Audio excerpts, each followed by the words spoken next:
అనకాపల్లి నియోజకవర్గ సమన్వయకర్తగా ప్రకటించిన తర్వాత చాలా మంది అడిగారు అనకాపల్లికి భర్తను పెట్టారు అన్నా నీ పరిస్థితి ఏంటి, నువ్వెక్కడి నుంచి పోటీ చేస్తున్నావు, నువ్వెక్కడి నుంచి రేపు పోటీ చేయబోతున్నావు అని చెప్పి చాలా మంది అడిగారు. నేను జగన్మోహన్ రెడ్డి గారికి మాటిస్తా ఉన్నా, జగన్మోహన్ రెడ్డి గారికి ఈ వేదిక మీద నుంచి మాటిస్తా ఉన్నా. నాకు జగన్మోహన్ రెడ్డి గారు ఉమ్మడి విశాఖపట్నం జిల్లాకి డిప్యూటీ రీజనల్ కోఆర్డినేటర్గా నన్ను జగన్మోహన్ రెడ్డి గారు నియమించారు. ఈ వేదిక మీద నుంచి అడుగుతున్నటువంటి ప్రతి ఒక్క ప్రశ్నకి ఈ రాష్ట్రంలో ఉన్నటువంటి అనేక మీడియా ఛానల్స్ కానివ్వండి, లేదా ఈ జిల్లాలో ఉన్నటువంటి వైఎస్ఆర్ కాంగ్రెస్ పార్టీ కార్యకర్తలకు కానీ జగన్మోహన్ రెడ్డి గారు సాక్షిగా తెలియజేస్తా ఉన్నా, నేను రాబోయేటువంటి ఎన్నికల్లో జగన్మోహన్ రెడ్డి గారి విజయం కోసం ఈ ఉమ్మడి విశాఖపట్నంలో జిల్లాలో ఉన్నటువంటి 15 నియోజకవర్గాల కోసం పనిచేస్తా.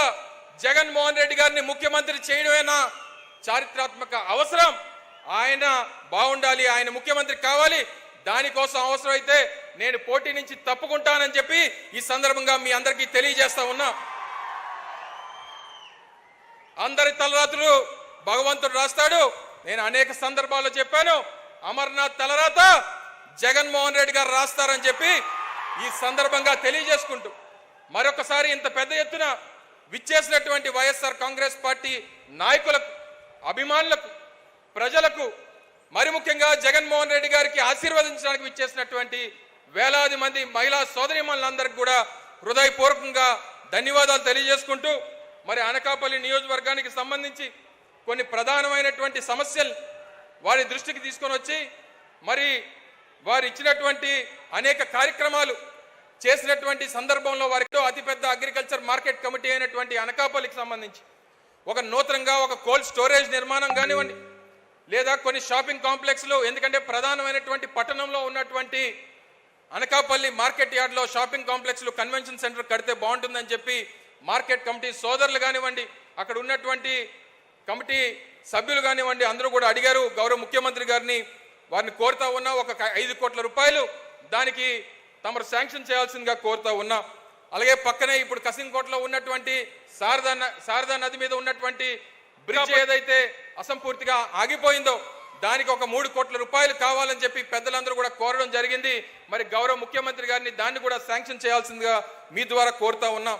అలాగే రేబాక నుంచి కొప్పాక వరకు డబుల్ రోడ్ చేస్తే ఇప్పటికే అనకాపల్లికి సంబంధించినటువంటి కలెక్టరేట్ కానివ్వండి, ఆ ప్రాంతం కానీ అభివృద్ధి చెందడానికి ఉపయోగపడుతుంది. దానికి ఒక 3 కోట్ల రూపాయలు కూడా వెచ్చించాలని చెప్పి కోరుతా ఉన్నా. 2 ప్రధానమైనటువంటి రహదారులు అనకాపల్లికి సంబంధించి ఏదైతే బౌలువాడ నుంచి తుంపాల వరకు వెళ్ళేటువంటి రోడ్డు, అలాగే తుంపాల నుంచి బొజ్జన్నకొండకు వెళ్ళేటువంటి రోడ్డుకి సంబంధించి ఒక 4 కోట్ల రూపాయలు వెచ్చించాలని చెప్పి గౌరవ ముఖ్యమంత్రి గారిని కోరుతా ఉన్నా. అలాగే ఇక్కడే పక్కనే కసింకోటలో జగనన్న కాలనీలు నిర్మాణం చేశాం.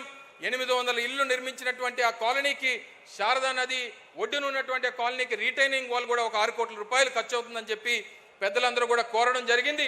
మరి ఈ వేదిక మీద నుంచి గౌరవ ముఖ్యమంత్రి గారిని వాటిని శాంక్షన్ చేయాల్సిందిగా, ఇంకా రానటువంటి కాలంలో మళ్ళీ ఎన్నికలై మళ్ళీ గౌరవ ముఖ్యమంత్రి గారు మళ్ళీ ముఖ్యమంత్రిగా అనకాపల్లి వచ్చినప్పుడు మరిన్ని హామీలు వారిని అడిగి నెరవేర్చుకునేటువంటి కార్యక్రమం చేద్దామని చెప్పి ఈ సందర్భంగా తెలియజేసుకుంటూ, అవకాశం ఇచ్చినటువంటి పెద్దలందరూ కూడా హృదయపూర్వకంగా ధన్యవాదాలు తెలియజేసుకుంటూ, నాకు ఈ స్థాయినిచ్చి, ఇంత భవిష్యత్తునిచ్చి, ఇంత హోదానిచ్చినటువంటి గౌరవ ముఖ్యమంత్రి జగన్మోహన్ రెడ్డి గారికి జీవితాంతం రుణపడి ఉంటానని చెప్పి ఇప్పుడు ఆపరేషన్ లేకుండానే మోకాళ్లకు ప్లాస్మా ట్రీట్మెంట్, మీ ఆర్థోపెడిక్ సమస్యలన్నిటికీ రోబోటిక్ టెక్నాలజీ ద్వారా తక్కువ ఖర్చుతో శాశ్వత పరిష్కారం, ఫ్రీ కన్సల్టేషన్, ప్రతి ట్రీట్మెంట్ పై 20% డిస్కౌంట్.